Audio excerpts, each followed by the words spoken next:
Pope Francis has begged forgiveness today from victims who suffered sexual abuse at the hands of Catholic priests. They were strong words in a private mass with the 6 victims. Later, he spoke to them one by one, taking nearly 3 hours to do so. And for the first time, the Pope acknowledged that the cover-ups were often as bad as the crimes themselves.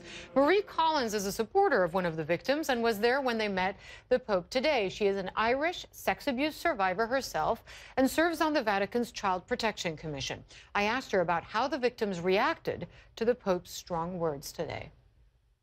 Yes, the homily this morning, which the survivors and the Commission attended, it was very strong words, and I think everyone responded very positively to it. As I say, I can't speak for the survivors themselves, but the reaction I saw was very positive, as was the reaction to the meetings themselves, because I think everyone was surprised how much time the Pope gave to each individual.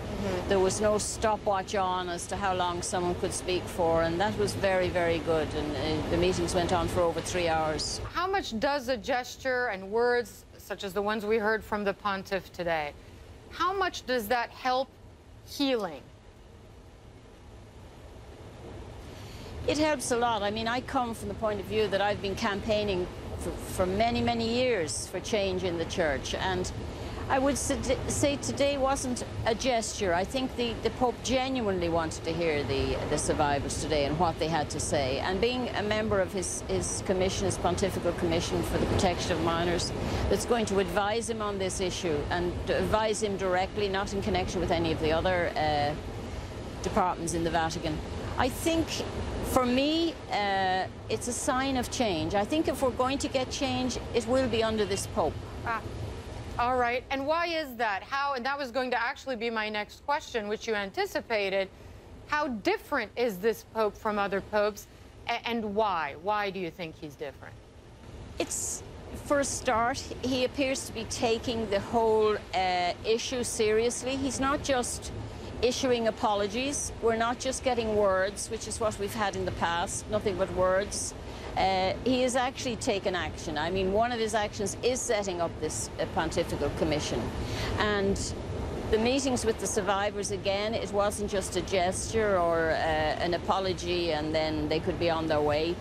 He did want to hear what they had to say, and I think he will probably meet with more survivors as time goes on.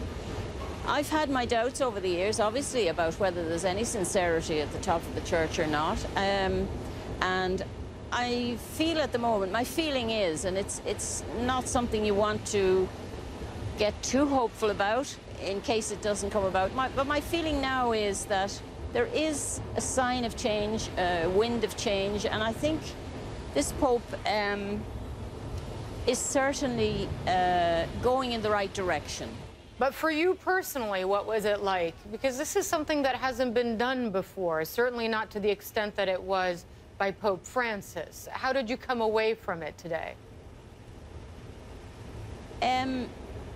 It's been a very, very long journey personally for me, and I've gone through times when I've not wanted anything to do with the church. I didn't want to walk into a church. And I've gone through a lot of despair over the actions of the church and the lack of action.